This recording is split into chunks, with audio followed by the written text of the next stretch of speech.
The U.S., the U.K., and Australia joining together. The U.S. sharing secret technology and helping Australia build a nuclear submarine fleet, the first 5 of which Australia would purchase from the U.S. Navy, and those subs would be built right here in Connecticut. Congressman Joe Courtney has been at the heart of these plans. He's going to join us this morning to explain what this pact is, why it's important, and what role Connecticut will play after a big announcement with President Biden and those 2 world leaders in San Diego last week. And Connecticut's Treasurer Eric Russell sitting down with us to delve deeper into what happened with the recent bank collapse. And could it happen here in Connecticut? Plus, new economic opportunities in our state from birth, how the baby bond program could set your child up financially before their first words, and what exactly it will take to get it started this summer.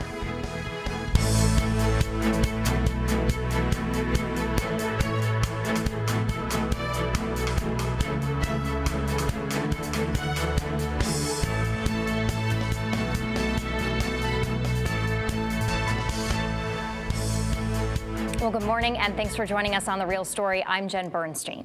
Congressman Joe Courtney was in San Diego last week, along with President Joe Biden, the Prime Minister of the UK, and the Prime Minister of Australia for a huge announcement involving a partnership that the 3 countries, who are longstanding allies, are embarking on together. The announcement is part of AUKUS Partnership, a defense alliance that was formed 18 months ago. Australia will be pouring a lot of money, in fact, the most it's ever spent on defense, to assemble its own nuclear-powered fleet of submarines. Those subs will also include heavily guarded technology that the U.S. has only shared with Britain. So why is the U.S. and the U.K. helping Australia? Well, it's all to counter Chinese aggression, and it will increase the U.S.'s reach and power in the Indo-Pacific region at a time when China is becoming more and more assertive and Russia continues its own aggression overseas. Our unprecedented trilateral cooperation, I believe, is testament to the strength of the long-standing ties that unite us, and to our shared commitment of ensuring the Indo-Pacific remains free and open, prosperous and secure, defined by opportunity for all, a shared commitment to create a future rooted in our common values. Well, Australia's fleet will include Virginia-class attack subs, and yes, we know how to make those here in Connecticut. And yes, electric boat is part of the equation thanks to Congressman Joe Courtney. He's joining us right now to explain what the AUKUS Pact is and what this large investment for Australia's military capabilities means for the U.S. and for us here in Connecticut. So thank you so much for being here this morning. Great to be here. Yeah, great to have you in person. So important to note here that you are the 2nd highest ranking Democrat on the House Armed Services Committee, as well as that you are the founder of the AUKUS working group. So you have your hands in all of this. First of all, can you just explain what the AUKUS Defense Alliance is to our viewers at home? So it is a new security alliance that was announced 18 months ago. The centerpiece is helping Australia recapitalize its submarine fleet, which today is diesel-electric subs. It's a fleet of 6. And, I've visited their submarine base twice over in Perth, and, it's a great Navy. We work with them a lot and have been for years. Those subs are getting old, and they really had to make a really big decision about whether or not to, recapitalize with existing diesel-electric or to really go to a higher, more capable level with nuclear-powered submarines. Again, with what's going on in that security environment in the Indo-Pacific region, where China not only is now the biggest Navy in the world, but also has developed missile technology that makes anything that's on the surface highly vulnerable. The length and reach of their rockets and the speed and punch of them really makes a diesel-electric submarine kind of like a thing of the past. And so they made the decision to invest in a technology which basically doesn't exist in Australia, to go towards a nuclear-powered sub which has much longer reach, obviously much more stealth, and will be a much more effective deterrent in terms of pushing back against China's very coercive, aggressive posture in the maritime domain. How do our subs, the ones that Australia will be having at some point, compare to the Chinese subs that you were just talking about? about? We're superior in terms of the nuclear fleet. China has started getting in the business of building nuclear subs. That's a undertaking that is not only about production, though, but it's also about operation. And we've been doing it, obviously, for over 60 years after the Nautilus was launched in Connecticut back in the 1950s. And so, I mean, there's no question that that is the one clear advantage that we have in that part of the world. And again, the Australians, who are very pragmatic people, and I've actually worked with them as the co-chair of the Friends of Australia caucus for a number of years. On a bipartisan basis, the Conservative Party and the more liberal Labour Party have stacked hands and said, we're going to take this on. It's going to be a huge expenditure, as you pointed out, the biggest ever, and also in terms of standing up the workforce, all the support infrastructure, is really going to be a huge undertaking. But I will tell you, at that event on Monday, where it was really like with history in the making, watching, as you point out, the first time since 1958, the U.S. has shared the technology of nuclear propulsion with another country. I mean, you could just see the absolute total commitment of all three countries to make sure this succeeds. Tell us about that technology, because we've only shared it with Britain. Now we're sharing it with Australia. It's heavily guarded in the United States? Well, absolutely. I mean, it's there's never a briefing in Washington that is not at the absolute top of classified levels, and the export control system in the U.S. just absolutely prohibits sharing even peripheral aspects of that technology. So as it took an act of Congress back in 1958, it amended the McMahon Act, which was Senator McMahon from Connecticut, whose law that prohibited that type of technology sharing. And as I said, we haven't touched that since. So. Again, it's a real statement in terms of the trust level between our countries. Right. It's a risk too, right? It's a risk, and that's going to be obviously something Australia is going to have to step up in terms of showing that they will not have any back doors where this goes out. Exactly leaks out. So again, I think that if you look at what the Australian Parliament has already done and is committed to do. Just again, a day after the announcement, they approved $3 billion of expenditure in terms of industrial base in the U.S. to help, again, expand the capacity, because we are going to have to build more subs to meet that purchase, which is going to be roughly in the early 2030s. I mean, for another country to come in and say, we are going to help you expand your facility and your supply chain, they're going to have people benefiting from that coming over here to learn the ropes in terms of this type of enterprise. But that's an extraordinary statement about how serious they are about doing this. And again, their actual Navy has also got to get proficient in terms of the operation of these submarines.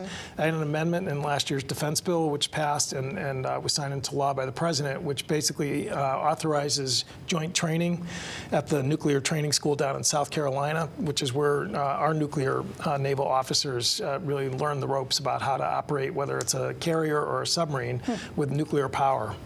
So we will be in training them as well. Is that part of the? Oh, absolutely. Okay. And the UK and the UK, which also has a relatively small nuclear submarine force, they are also going to be very active participants. Okay, so some of the money that you were talking about that Australia is giving to help build out the pipeline, I mean, I would assume that's in Connecticut as well, because they can purchase, it was explained to me, up to 5 of these Virginia-class submarines, and that would be built here in Connecticut. I know you said that could be assembled, some of them in Newport News, Virginia as well, but if they go up to 5, it's here in Connecticut. So Electric Boat is the general contractor on the Virginia program and will continue to be. So we still really are the hub in terms of that construction. But I will say this, I mean, if you really, even today, look at the extent of the supply chain network, it's in 48 states that feed into this program. And Virginia, Newport News shipyard is a major major player in terms of participating in it. And again, if we're going to really hit those high production levels, it's going to require a lot more investment.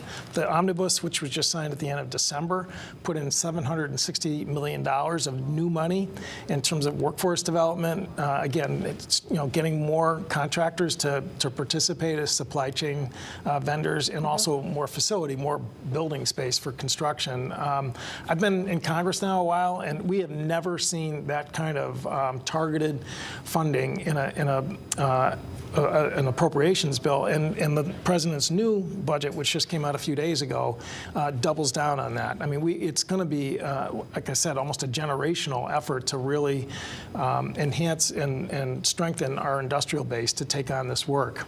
And you're talking about, obviously, in the United States, but you're talking about here in Connecticut, too, right? I mean... Oh, absolutely. Okay, how is Connecticut, I mean, we know how Connecticut's benefiting, but what's the extent to it? Sure. So today... On a scale. Because we've been in an upward trajectory. We've talked about this in past shows. Sure. But today, the top line for Electric Boat is roughly about 19,500 people. Again, about 2/3 of that is in Groton, 1/3 is in Rhode Island. Yep. With the existing backlog of work, I mean, we're probably going into certainly the low 20,000s in terms of where we have to go. Again, there's still a lot of churn with some older workers that are, leaving the workforce.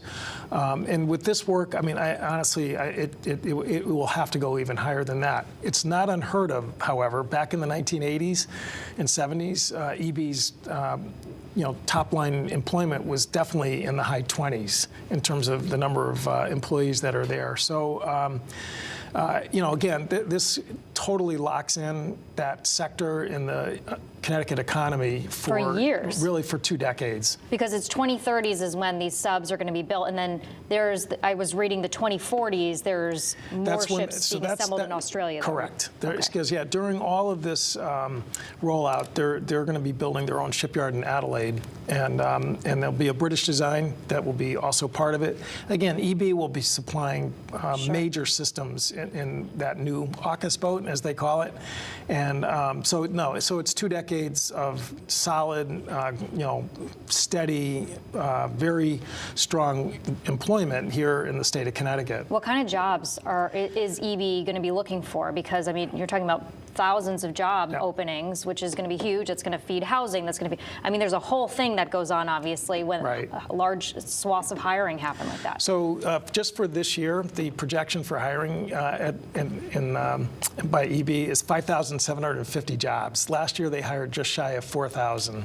So, a lot of that is going to be in the metal trades, the welders, electricians, CNC machinists.